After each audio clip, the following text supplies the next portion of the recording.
Fa innallaha huwa, oh luar biasa nih. Ini ancaman buat Bu Ima dan kawan-kawan ya.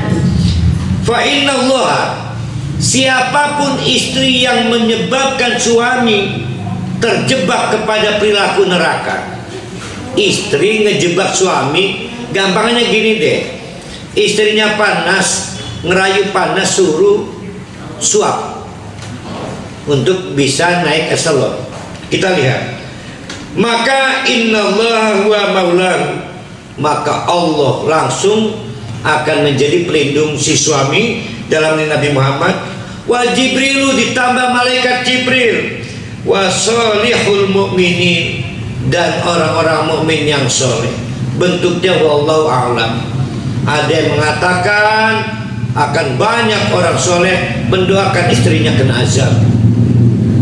Akan sering malaikat Jibril mendoakan istri yang menjebak suaminya kepada perjalanan neraka itu dengan azab. Ini kalau kita akhirnya mendapatkan situasi yang tidak beruntung, istri kita adalah sponsor kemaksiatan, maka posisinya kita ditolong Allah, ditolong juga orang-orang soleh dari kalangan kaum mukmin. Wal malaikatu ba'da dzalika dhahir. Asa rabbuhu in talaqakunna.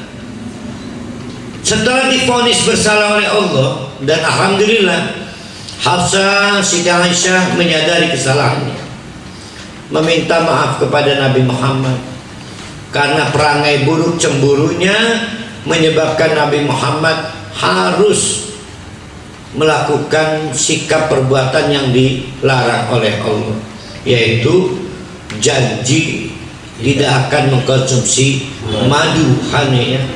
Sedangkan madu itu selain dihalalkan Allah adalah bagian dari kebaikan Allah untuk membuat hidup kita ini sehat, mudah. Kalau enggak dikonsumsi sakit kitanya. Maka Allah akan mengganti kalian dengan perempuan yang lebih baik, yang muslimah, mukminah, qanitat. Qanitat itu apa itu? Patuh. Taibat, suka bertaubat, abidat, ahli ibadah, saihat, suka puasa. Baik sayyibat berasal dari kalangan janda, wakar ataupun dari kalangan perawan ya. Sebaliknya mafhum mukhalafahnya terlarang mentalak dalam keadaan istri memiliki sifat-sifat tadi, maka disebutnya talak bin talak haram. Haram talaknya, tapi sah. Cuma kayaknya kita nggak akan lulus hisab, nggak akan lulus hisab. Padahal kita ahli ibadah tapi nggak lulus hisab, waduh susah juga ya. Nah, kita akan berhenti ayat 6. Ya ayyuhalladzina amanu, wahai orang-orang yang beriman. Tadi ayat Nabi kita sudah dapat pelajaran ya, bahwa dari sejak zaman Nabi Ibrahim pengganggu dakwahnya ayahnya, Nabi Nuh, Nabi Lut istrinya, Nabi Yusuf saudara-saudaranya, dan Nabi kita di awal yatim diganggu pamannya, dan ketika berumah tangga juga terancam digagalkan oleh episode pemberontakan cemburu oleh Hafsah bersama Siti Aisyah. Itu menunjukkan episode yang membuat kita itu batal masuk surga itu keluarga, tidak ada sejarah orang lain ya. Kalau gagal dapat uang mungkin orang lain, gagal proyek orang lain, tapi gagal masuk neraka, masuk surga pasti karena keluarga. Maka kata Allah, hai orang-orang yang beriman, yang tadi cukup ya pelajaran dari Nabi untuk semuanya, tidak boleh terulang lagi. Tidak boleh ada sifat cemburu yang menyebabkan suami terjebak. Ku anfusakum, sekarang giliran kepada suami, yaitu Nabi Muhammad dan kita semua. Ku anfusakum. Umar bin Khattab bingung dengar ayat 6 ini.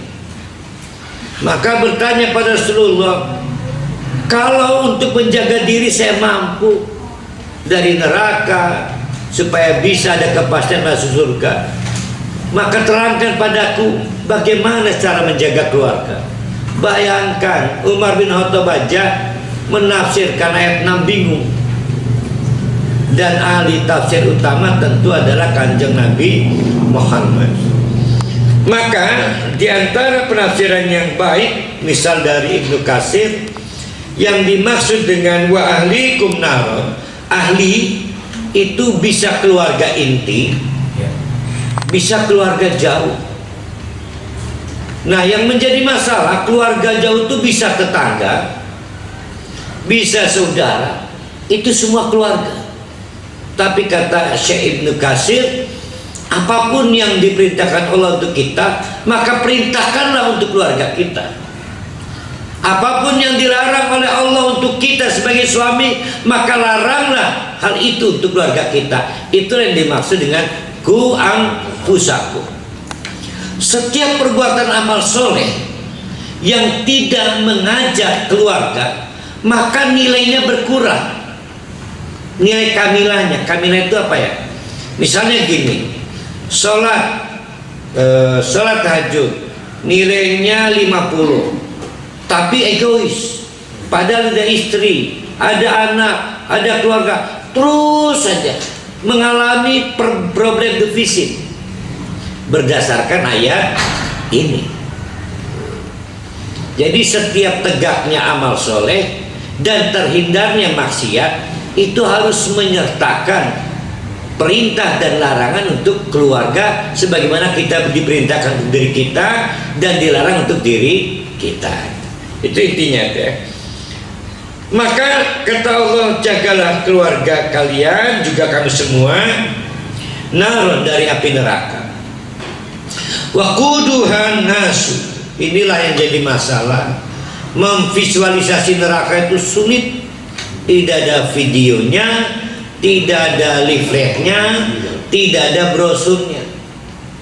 Sama sulitnya dengan memvisualisasikan surga. Tidak ada video, tidak ada leaflet, tidak ada brosur. Tapi soal kiamat sebetulnya tidak perlu visualisasi, karena kiamat itu bisa disimulasikan dengan kematian kita. Kematian kita itu kiamat itu. Tapi membayangkan neraka sulit.